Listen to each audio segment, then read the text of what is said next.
The 1950s was a decade known for bold, brutalist architecture and some of the flashiest cars in history. With a booming post-war economy, people were eager to fill their new homes with shiny new possessions. Automakers competed fiercely to create the most glamorous and eye-catching cars possible. While some cars from this era were stunningly beautiful, others were simply considered hideous. Today, we're looking at the worst American cars from the 1950s that nobody wants back. 1. The Kaiser Darren. All right, let's take a look at the Kaiser Darren, a car that was way ahead of its time, but had a few, shall we say, quirks. The Kaiser Darren, or the Kaiser Darren 161, if you're into full names, was dreamt up by a guy named Howard Dutch Darren and built by Kaiser Motors in 1954. This car was special because it was only the second American car to have a body made of fiberglass. The first was the 1953 Corvette, but who's counting, right? Now here's where it gets interesting. The Kaiser Darren had these really cool sliding doors that would just slide right into the front fenders. It was like the car was doing a magic trick every time you opened the doors.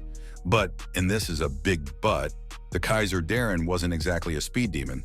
It had a 161 cubic inch, 6-cylinder engine that put out 90 horsepower. That might sound impressive, but it was no match for the European sports cars of the time, like the Nash Healey or the Triumph TR2. It was like trying to race a cheetah with a house cat. Only 435 of these cars were ever made, plus 6 prototypes. Why so few, you ask? Well, Kaiser Motors was having some money troubles, and that, along with some other issues, led to Kaiser Darren's early retirement. 2. The 1953 Kaiser Dragon. Yeah, another car by Kaiser. In 1953, Kaiser Motors debuted the unusual Kaiser Dragon, based on their second-generation Kaiser car. This model stood out with its double-arch windshield and distinctive rear-door dip, courtesy of designer Dutch Darren. However, the 53 Dragon truly pushed the envelope in car design. The Dragon's exterior was a showstopper, featuring an embossed and padded vinyl roof that mimicked dragon skin, gold accents, and an interior adorned with pen and ink bamboo patterns on the vinyl seats added to its unique luxury. Positioned as a high-end model, the Dragon was exclusively offered as a 4-door sedan, emphasizing comfort and elegance. Despite its lavish features, the Kaiser Dragon struggled in the market. Its bold design and steep price tag compared to competitors proved to be challenging. It turns out not everyone was ready for a car that combined mythical creatures and a garden pavilion aesthetic. 3. The Hudson Jet. In the middle of the 1953 model year, Hudson introduced the Hudson Jet, a compact car designed to take on the popular Nash Rambler. Hudson, known for its automotive innovations, had high hopes for this little guy. The Jet shared some basics with its bigger Hudson siblings, but it ditched the classic low step-down design for something new. Now you'd think with Hudson's reputation, the Jet would have some impressive engine specs, right? Well, details were about as scarce as a parking spot at a Black Friday sale. But hey, it was still a Hudson at heart. Despite its promising start, the Hudson Jet had a tough time. Compact car sales took a nosedive in the early 50s, and the Jet just couldn't keep up with the Nash Rambler. It was like trying to outshine the prom king. Not an easy task. So even though the Hudson Jet had some cool features and a great family history, it struggled in the competitive car market.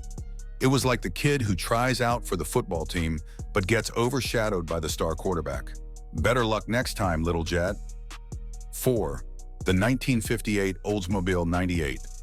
In 1958, Oldsmobile decided to go all out with their 98 model, and by all out, I mean they went chrome crazy. This was an era when car designs were already pretty flashy, but Oldsmobile took it to a whole new level. The 1958 Oldsmobile 98 was like the disco ball of cars. It had so much chrome that you could probably see it from space. From the front bumper to the rear, the car was covered in shiny metal. It was like the designers had a chrome addiction and just couldn't stop. The result? A car that was either a chrome lover's dream or a visual nightmare, depending on who you asked. The headlights had this unique speed streak mascara design that was either super cool or way too dramatic, again depending on your taste.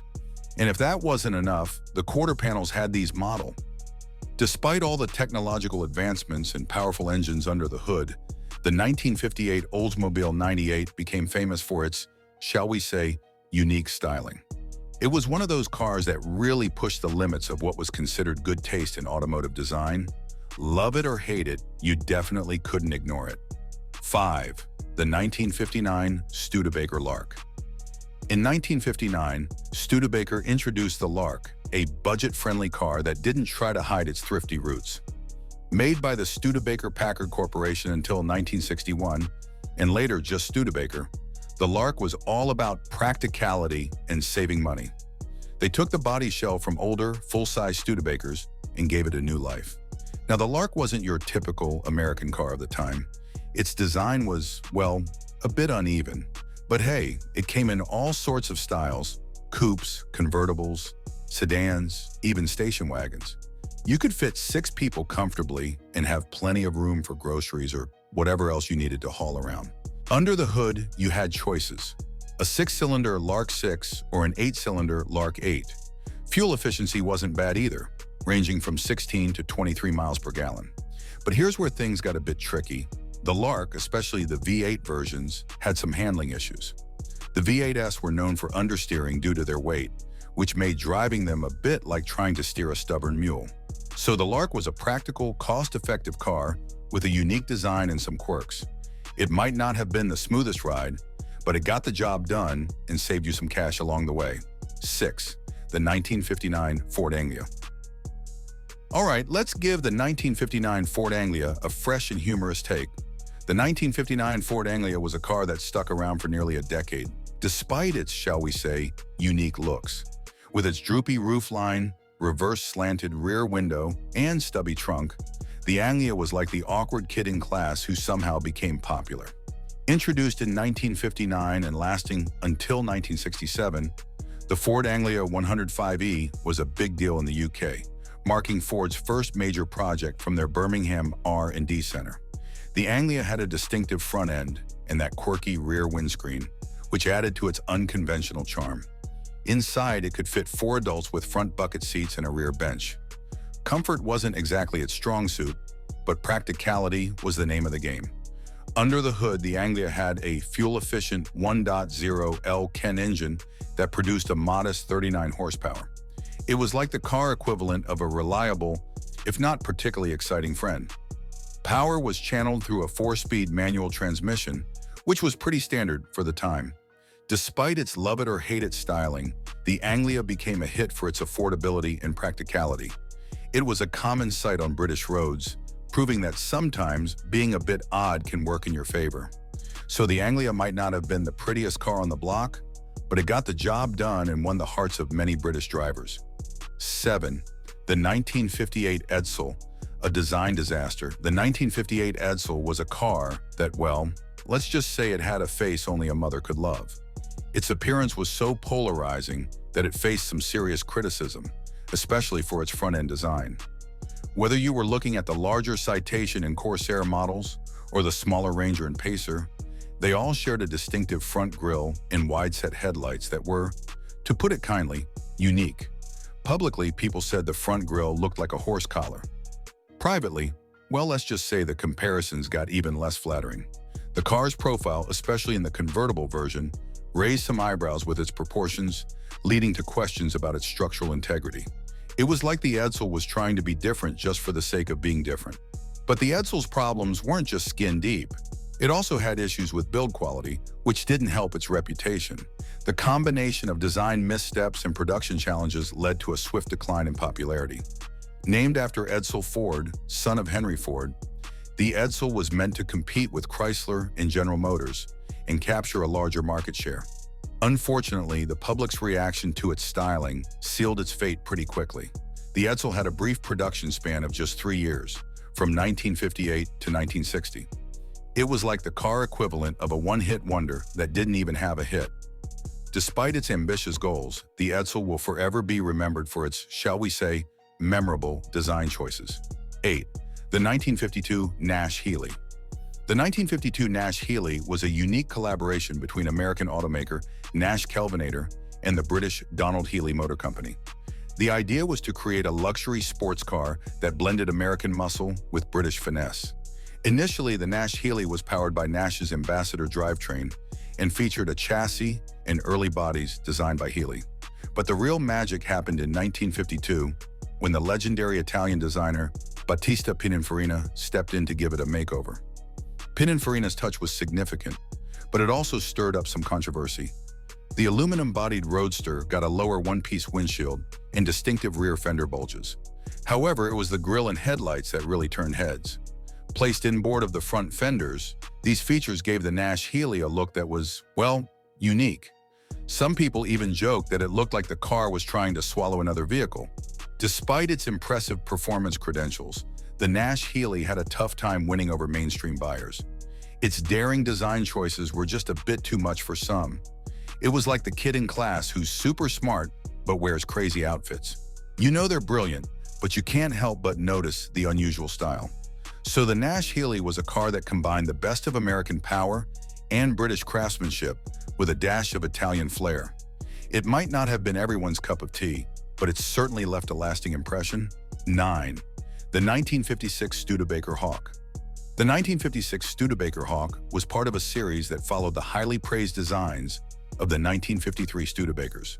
Crafted by Robert Burke at Raymond Loewy's design studio, those early models were celebrated for their stunning looks. But the 1956 update? Well, let's just say it took a controversial turn.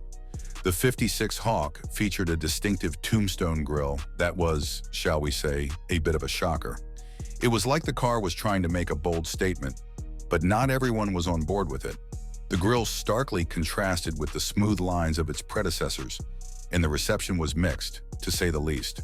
But the grille wasn't the only controversial part. The exterior was covered in so much chrome detailing that it looked like the car had been dipped in a vat of shiny metal. Instead of enhancing the car's elegance, it just made the facade look cluttered. And then there were the small tail fins. Too small to be functional, but just big enough to mess up the car's overall symmetry. It was like the designers couldn't decide whether to go all out or keep it subtle. Despite these design choices, the Studbaker Hawk had some serious power under the hood. It offered several engine options, including a robust Packard 352 cubic inch V8 engine that delivered a whopping 275 horsepower. This made it one of the fastest cars of its era. So the 56 Hawk was a car with a lot of character. Some loved it, some didn't, but you couldn't ignore it. It was like the rebellious teenager of the car world trying to make a statement, even if it wasn't always appreciated. 10. The Rambler. The Rambler is often hailed as the first successful American compact car brought to life by the Nash Kelvinator Corporation. Its design is a quirky mix of automotive and household appliance influences. While Nash engineers handled the technical stuff, the styling was heavily influenced by Kelvinator's expertise in refrigerators. Yes, you read that right, refrigerators. Introduced in 1949, the Rambler had a unique look characterized by its skirted bathtub body. This design first appeared on larger Nash models, but when it was adapted to the smaller Rambler, it looked a bit, well, awkward. The car's enclosed front wheels and rounded forms gave it a whimsical, almost toy-like appearance. It was like a cute little car that didn't quite fit in with the big, serious automobiles of the time. American consumers, who were used to equating size with status and quality, weren't exactly thrilled with the Rambler's unconventional styling. Despite its engineering prowess and pioneering role in the compact car segment, the Rambler faced criticism mainly because of its unusual design. The skirted body, which had debuted earlier on larger models, just didn't translate well to the compact Rambler. It was like trying to wear your dad's suit to a party. It might be well made, but it just doesn't fit right. So the Rambler was a car with a lot of potential and some impressive engineering, but its quirky design held it back. It was like the kid in class who's super smart but wears mismatched socks. You know they're brilliant, but you can't help but notice the unusual style. Conclusion. All right, we had a rundown of some of the most, shall we say, unique American cars from the 1950s. From the fiberglass magic of the Kaiser Darren to the chrome extravaganza of the Oldsmobile 98, these cars certainly left a lasting impression, for better or for worse. We'd love to hear your thoughts. Do you think we got it wrong about any of these cars? Maybe you have a soft spot for the Edsel or think the Studbaker Hawk was ahead of its time. Let us know in the comments below. Don't forget to like and share this video if you enjoyed our trip down memory lane. And if you're new here, be sure to subscribe to our channel for more fun and informative content about the wild world of cars. Also, I invite you to leave ideas of videos or themes you would like us to bring in on video. Thanks for watching, and until next time, happy motoring.